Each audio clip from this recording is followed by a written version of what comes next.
Is there a certain day that you get up and you just really dread going to work?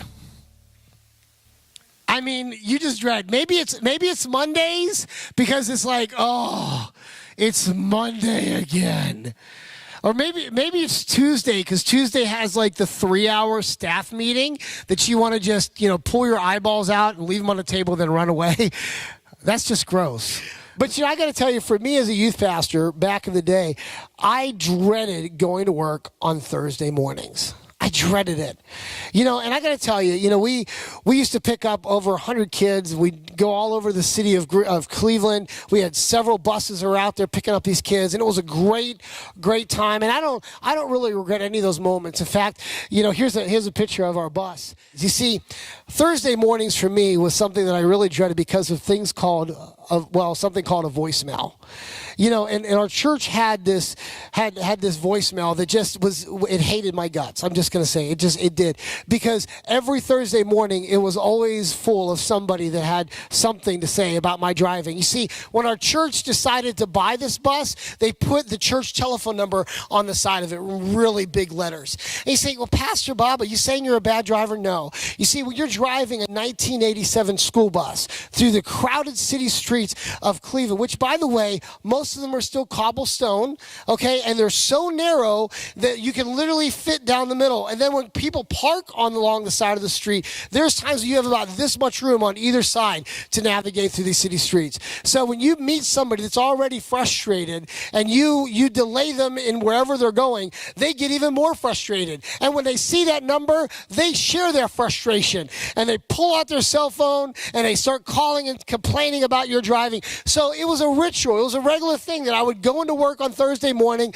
and the church secretary would say, Pastor wants to see you, and escort me right into pastor's office. Of course, I had to sit down and listen to how this is a bad witness and how this is horrible, and we need to be a better witness, and I've got to really work on my driving. But I was the only one driving that huge, giant school bus. So you really have to drive it to know. And if you've ever driven a big school bus through a crowded street, you understand what I'm talking about. It is not an easy task. But one Thursday in particular, I came into the office, and I wasn't met with a secretary saying, Pastor Bob, there's another voicemail. She said, Pastor wants to see you. So I walked into his office, and he said, Pastor Bob, sit down. And he hands me an envelope. And inside the envelope was a picture of our 1995, so this is much newer, 1995 15-passenger Ford van. And this picture of this van was taken when it was speeding through an intersection on the east side of Cleveland. Now, to get from the west side of Cleveland, which we lived, to the east side of Cleveland, it was about an hour's drive. Okay, so it was pretty big. And he said, Pastor Bob, this is yours. And there was attached to this picture a very expensive speeding ticket. Now, at that time, my wife was in her externship, which if you've ever been on one, they're just evil, because not only are you having to pay for your master's degree, but then you have to work for free for a year. And so we just didn't really have two pennies to rub together. So I'm thinking in the back of my mind, how am I going to explain to my wife that, hey, honey, we got to pay for this really expensive ticket? And so I'm thinking about this. I walk back to my office, and I've got my head down, and I'm looking at this ticket. I look at the date. I look at the location. I pull up my calendar. And I realize that wasn't me. I had a youth event on the other side of town. Remember, it takes an hour, so there's no way it could have been me. And so I'm looking at this, and I go, I'm free. I don't have to pay this ticket. So I walked back into my senior pastor's office. I put it on his desk, and I said, Pastor, I'm sorry, but here's my calendar. I was busy that day on the other side of town. I have an alibi. This wasn't me. And he said, okay, Pastor Bob, because I had the reputation. I was the one that had all the calls coming in. And so I went back to my office, and I just went about my work, and all of a sudden I heard this. I knock on the door, and I turn around, and my senior pastor is standing there with a ticket in his hand and his calendar. And he says, Pastor Bob, you don't have to pay that ticket. I said, oh, okay, Pastor, is the church going to pay it? And he goes, no, the church isn't going to pay it. I'm like, well, who's going to pay it? He goes, I'm going to pay it. I said, Pastor, you're going to pay it? He goes, yes, it's my ticket, Pastor Bob. I was speeding. I was late for a funeral on the other side of town, and I was obviously speeding that day, so I'm going to pay for that ticket. Now, I got to tell you, at that very moment, I wanted to jump up on top of my desk and do the pointing dance. It was was all you. You know, I wanted to because it was just, this was a ritual. Every single Thursday I'd walk in and I'd get this. And so I was overwhelmed with joy and excitement realizing it's not me, it's him. And I wanted to be able to give him a lecture, but then I thought I could get fired for this. So I quietly said, "Oh, Pastor, I'm so sorry." And I turned around and went, because it wasn't me. I know, Pastor, you're evil. But, I got to tell you, it was amazing to not be judged for once. In fact, that's what today's message is all about, judging. Some of you are saying, "Oh, boy." Well, I got to tell you, we've been in this Sermon on the Mount series for quite a while. In fact, this is the 6th installment, which is also the last installment. And in the whole course of this message on the mountain that Jesus had with his first set of disciples there, and all those who decided to follow him, he started to kind of reinstitute, or began to reintroduce them to a whole new way of thinking. That their relationship with God isn't based on what they can get out of God or what they can avoid from God doing to them because they've made a mistake, but began to give them an understanding of intimacy that they can have with their Heavenly Father. He redefined religion. He redefined what it was like to be in a relationship with their Creator God. But all of this brought him to a point. As a pastor, as a preacher, we call this the closing remarks. This is where you begin to kind of wrap everything up in a nice little package, and you present it to your congregation, to your audience, and you say, "This is your practical take home. This is what you take home. This is how you apply this to your life. This is the tangible.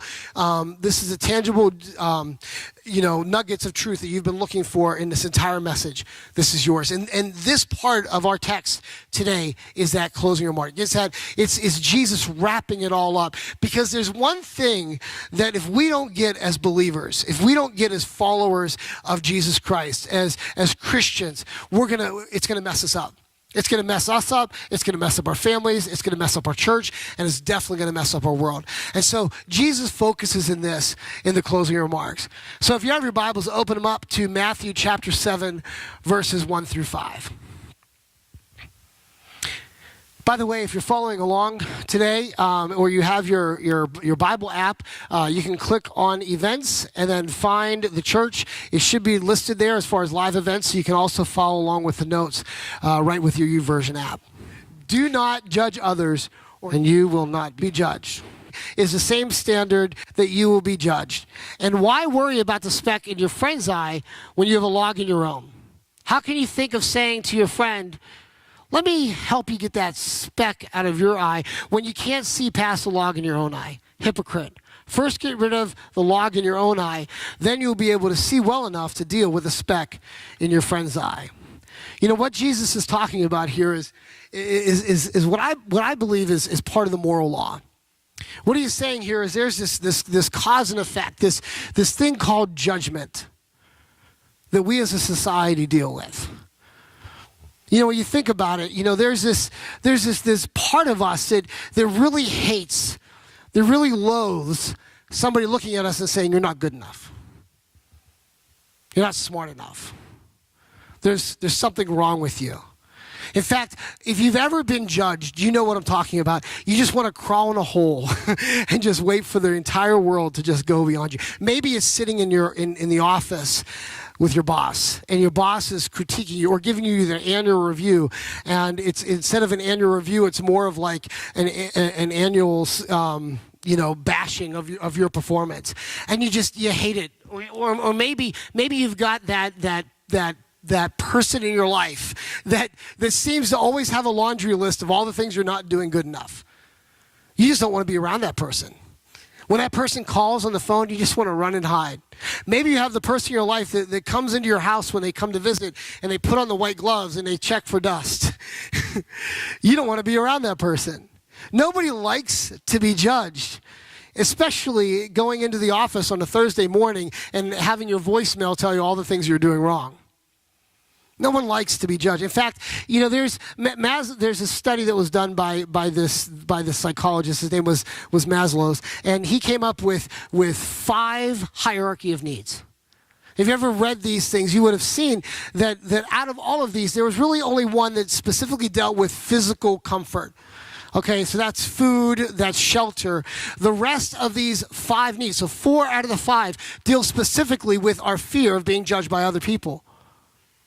You see, this is a big deal. Nobody likes to be judged. Nobody likes their flaws to be spread out there in front of everybody.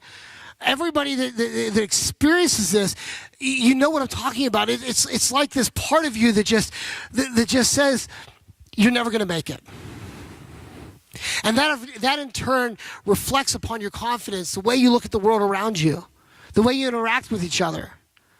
It may stop you from pursuing your dreams.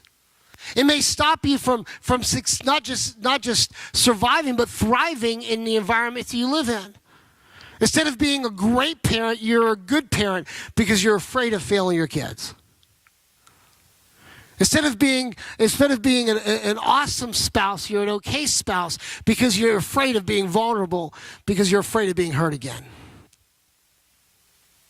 Instead of being a great employee that's coming up with new ideas and new ways to come up with a better product, you just play it safe because you're afraid of rejection. I think if I asked for a show of hands, I believe if we were honest with ourselves, every single person in this room says, there's moments where I'm intimidated by judgers. I'm intimidated by haters. You know, and I think that the reason we all struggle with this is because we were really never designed to live in a world apart from God. You see, our Heavenly Father, when He first designed us, He designed us for the Garden of Eden. He designed us to be in a place where we relied upon Him and His creation. That He was the one that sustained us. That we just got to enjoy the world He gave us.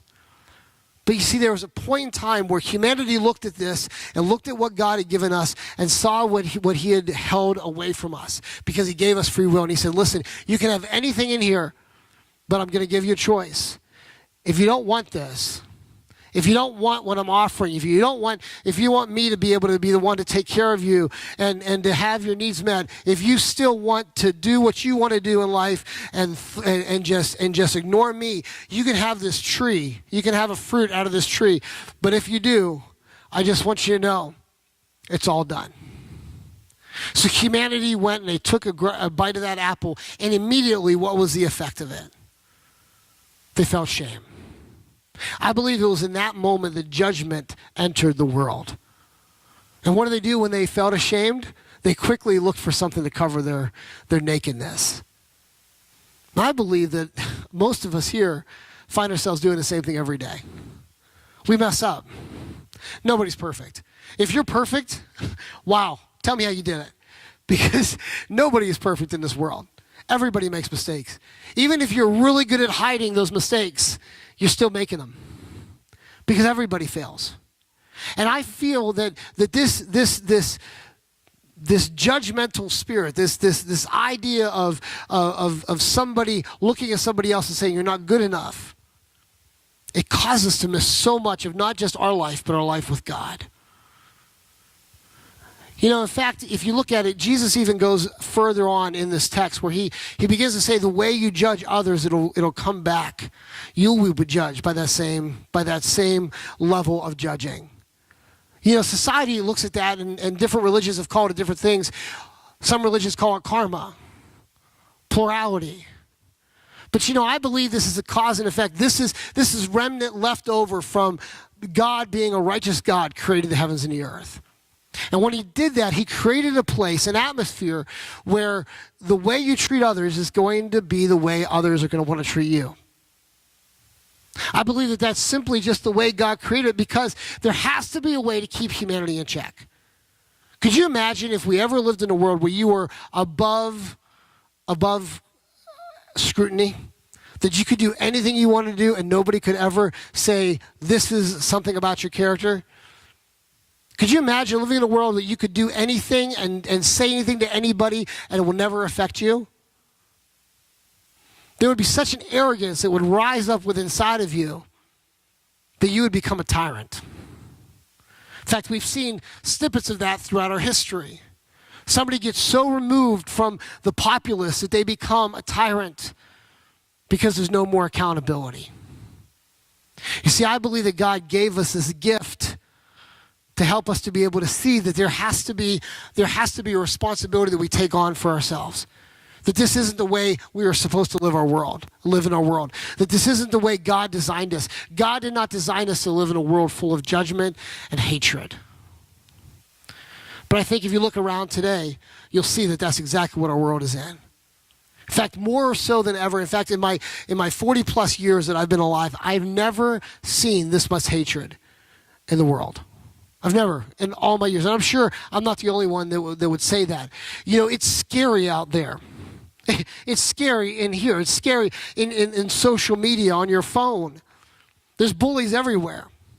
If you share your opinion with somebody, get ready because you're going to have somebody attack you for your opinion. Even if your opinion makes sense, somebody's going to come against you and say you're wrong. You see, there's this abandonment of truth, and so now everybody has their own personal truth. Everybody has their own idea of what works best for them. And so because of that, now everybody's looking at everybody else saying, well, that's not good for me, so it's got to be wrong. And then they attack you. You're wrong. And it makes you feel worthless. It makes you feel like you just want to withdraw and you don't want to interact with anybody anymore. In fact, you'd like to just, not just, take a fast from Facebook or Instagram or whatever social media you use. You want to just simply become a hermit because you feel constantly under attack.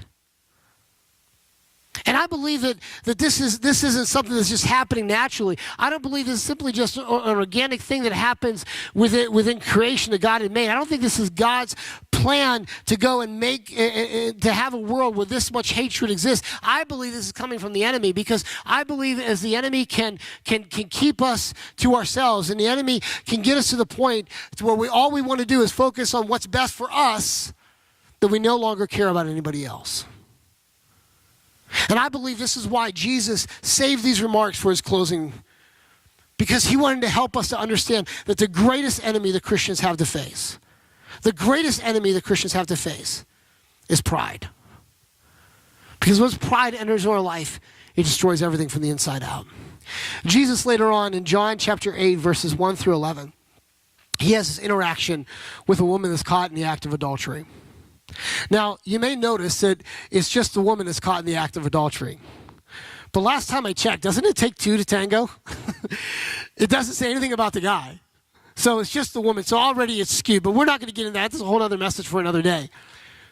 But I believe that in this interaction, Jesus takes the principles laid out in the Sermon on the Mount and he applies it into reality. You see, we look at this world around us and we see all this hatred, we see all this malice, and we say, wow, there's never a fix to it. It's just getting worse and worse and worse. I'm going to build myself a bunker. I'm going to hide for the rest of my life in there with my family because it's crazy. Or I'm going to be Amish, whatever comes first.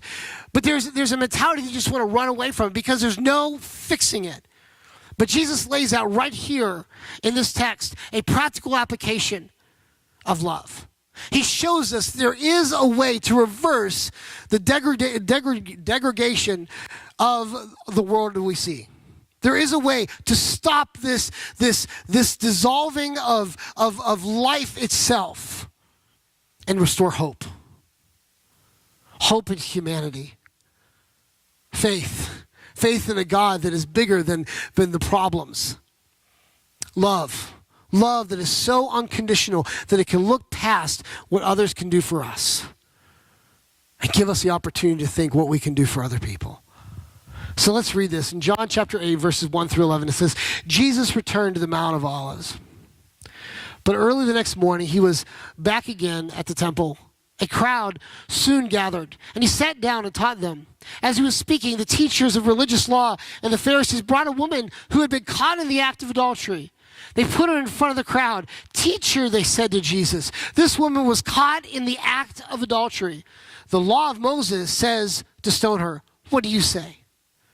They were trying to trap him and saying something that they could use against him. But Jesus stooped down and wrote in the dust with his finger. They kept demanding an answer. So he stood up again and said, all right, let the one who has never sinned Throw the first stone." Then he stooped down again and wrote in the dust. When the accusers heard this, they slipped away one by one, beginning from the oldest until only Jesus was left in the middle of the crowd with the woman. Then Jesus stood up again and said to the woman, "Where are your accusers? Didn't even one of them condemn you?" "No, Lord," she said. And Jesus said, "Neither do I. Go and sin no more." What Jesus did here is he showed that unconditional love works. You see, the one thing that can stop conditional judgment is unconditional love. Hey, thank you for watching Woodland Church YouTube channel. If you enjoy this message, take a minute, click the subscribe button on your screen. In that way, you don't have to miss a single video. And if this ministry has impacted you and you'd like to partner with us to continue to reach others, you can click the link in the description below to give now. Thanks again for watching, and don't forget to subscribe.